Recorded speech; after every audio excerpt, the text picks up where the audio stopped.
नमस्कार दोस्तों, स्वागत है आप सभी का हमारे इस कहानी वॉइस चैनल में। मित्रों, क्या हुआ जब अयोध्या में प्रकट हुआ साक्षात पुष्पक विमान। राम मंदिर में काम कर रहे मजदूरों ने जब यह नजारा देखा तो सभी के पैरों तले जमीन खिसक गई। 22 जनवरी प्राण प्रतिष्ठा से पूर्व अयोध्या में इतने बड़े चमत्कार का होना सभी को आश्चर्य में डाल रहा है। कुछ लोगों ने इसके साक्षात दर्शन किए हैं, जिन्होंने अपनी आंखों देखी। जो बताया उसे सुनकर आपके भी रोंगटे खड़े हो जाएंगे। आगे बढ़ने से पहले अगर आप एक सच्चे सनातनी हैं, प्रभु श्री राम को अपना आराध्य मानते हैं, तो इस वीडियो को लाइक करके कमेंट बॉक्स में जय श्री राम जरूर लिखें। दोस्तों, 22 जनवरी 2024 को राम लल्ला अयोध्या के नए भव्य मंदिर में विराजमान होंगे। इस शुभ कार्यक्रम के लिए पूरे देश में निमंत्रण बांटा जा रहा है।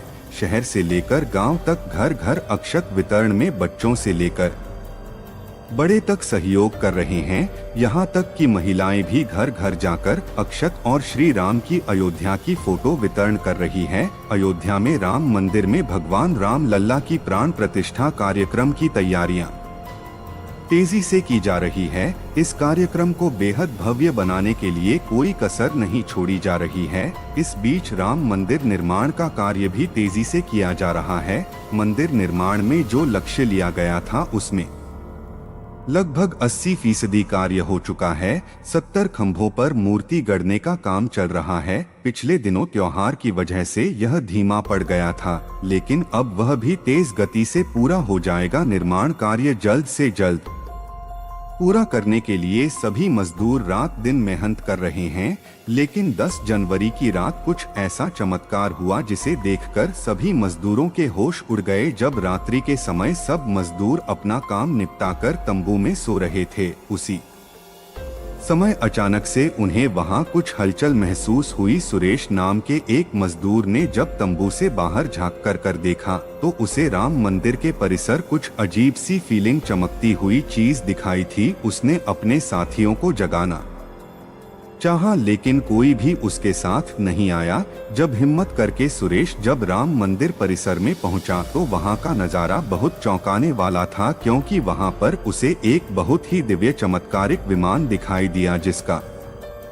आकार मोर के समान था, जो दिखने में काफी सुंदर और तेज से परिपूर्ण था, जो कि राम मंदिर परिसर में पिछले क्षेत्र में उतर रहा था। लेकिन उस विमान को नियंत्रित कौन कर रहा था यह समझ नहीं आ रहा था, क्योंकि उस विमान में इतना तेज था कि सामान्य आंखों से नहीं देखा जा सकता था। लेकिन समझ में कुछ ऐसा लग रहा था मानो स्वयं साक्षात भगवान राम पुष्पक विमान के माध्यम से अयोध्या में उतर रहे हो। सुरेश ने यह चमत्कार अपनी आंखों से देखा, लेकिन अचानक से ही वह बेहोश हो गया, क्योंकि वह उसके तेज को कुछ सहन नहीं कर पा रहा था। सुरेश जब सुबह उठा तो वह उसी स्थान पर मौजूद था और उसके साथ ही मंदिर निर्माण कार्य पूरा करने के लिए जा रहे थे। उसने सभी को रोककर रात्र की सच्चाई बताई, लेकिन सभी उसकी हंसी उड़ा रहे थे। लेकिन सुरेश मन ही मन समझ चुका था कि प्रभु श्री राम अयोध्या आ चुके हैं।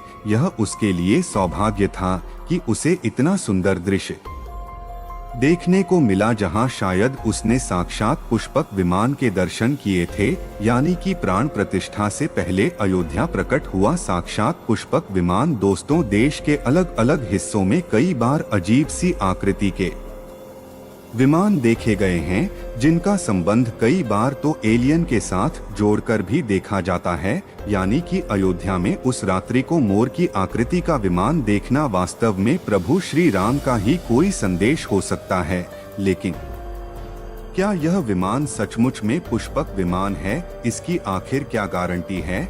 इसे समझने के लिए हमें पुष्पक विमान के रहस्य को अच्छे से जानना पड़ेगा। हमारे YouTube चैनल एस कहानी वॉइस चैनल पर आपको पुष्पक विमान का रहस्य बताएंगे, जिसे समझकर आपको यकीन होगा कि अयोध्या में पुष्पक विमान का प्रकट होना कलयुग का सबसे बड़ा चमत्कार है। रामायण पुष्पक विमान का जिक्र है, जो पहले कुबेर के पास था। इसके बाद रावण ने उसे अपने सौतेले भाई कुबेर से लंका समेत बलपूर्वक हथिया लिया था। फिर रावण इसी के जरिए कहीं भी आता जाता था। रावण को हराने के बाद यह विमान प्रभु श्री राम के पास आ गया। वह जीत हासिल करने के बाद इसी विमान के कहीं जगह होते हुए अयोध्या पहुंचे थे। ब्राह्मण के रूप में रावण ने इसी के जरिए पंचवटी आश्रम से सीता का हरण किया था और उन्हें उस पर बिठाकर लंका ले गया था। कहा जाता है कि पुष्पक विमान आज के विमान की तरह था। पुष्पक विमान के जरिए रावण हवाई मार्ग से सफर किया करता था। रावण को मौत के घाट उतारने के बाद उसी विमान के जरिए प्रभु श्री राम, माता सीता और लक्ष्मण लंका से अयोध्या लौटे थे। रामायण में जिस तरह से पुष्पक विमान का जिक्र मिलता है उससे तो यही लगता है कि यह आज के हवाई जहाज की तरह था, लेकिन तकनीक के मामले में मॉडर्न एरोप्लेन से कहीं आगे था। रामायण के सुंदरकांड के 7वें अध्याय में पुष्पक विमान के बारे में जानकारी मिलती है। पुष्पक विमान की आकृति मोर की तरह थी। यह अग्नि और वायु ऊर्जा से उड़ान भरता था। इसकी तकनीक इतनी उत्कृष्ट थी कि इसका आकार छोटा और बड़ा किया जा सकता था। कहा जाता है कि रावण अपनी पूरी सेना को साथ लेकर इस विमान से उड़ान भर सकता था। पुष्पक विमान अपने चालक की इच्छा के अनुसार गति पकड़ता था। यह मन की गति से उड़ान भर सकता था। विमान में बैठने के लिए कई आसन बने थे। पौराणिक कथाओं के मुताबिक युद्ध के बाद भगवान श्री राम ने विमान का पूजन कर यह दिव्य विमान वापस कुबेर को सौंप दिया। कुबेर ने पुष्पक विमान को भेंट स्वरूप प्रभु श्री राम को दे दिया, जिसके बाद इसी पुष्पक विमान से प्रभु श्री राम, मां सीता और लक्ष्मण अयोध्या पहुँचे। अब दोस्तों, कई हजारों सालों बाद एक बार फिर जब भव्य राम मंदिर का निर्माण हुआ है तो प्रभु श्री राम अपने भाई लक्ष्मण और मां का सीता के साथ एक बार फिर से अयोध्या धाम पहुंच रहे हैं, वह भी अपने इसी पुष्पक विमान पर, जिसका नजारा वहां के मजदूर अपनी आंखों से देख चुके हैं। रामायण के प्रसंग में कहा गया है कि जब माता सीता का हरण करके रावण ले जा रहा था तो रास्ते में जटायु ने अपनी चोंच से रावण को चोट पहुंचाई थी। उस समय रावण पुष्पक विमान में ही मौजूद था। इसके बाद रावण ने तलवार से जटायु को लहूलुहान कर दिया था। जटायु घायल होकर जमीन पर गिर गए। जब सीता को खोजते हुए राम पेड़ पौधे और पक्षियों से पूछते जा रहे थे तो रास्ते में घायल जटायु से मुलाकात होती है। मरणासन्न पड़े जटायु ही राम को बताते हैं कि रावण सीता का हरण करके किस दिशा में गया है। लेकिन जब साक्षात प्रभु श्री राम पुष्पक विमान में अयोध्या आ चुके हैं तो भला उनके परम भक्त जटायु कैसे पीछे रह सकते हैं। अयोध्या में राम लल्ला की प्राण प्रतिष्ठा से पहले जनपद की सीमा में गिद्धों का झुंड दिखाई दिया है। स्थानीय लोग इसे गिद्धराज जटायु से जोड़कर देख रहे हैं।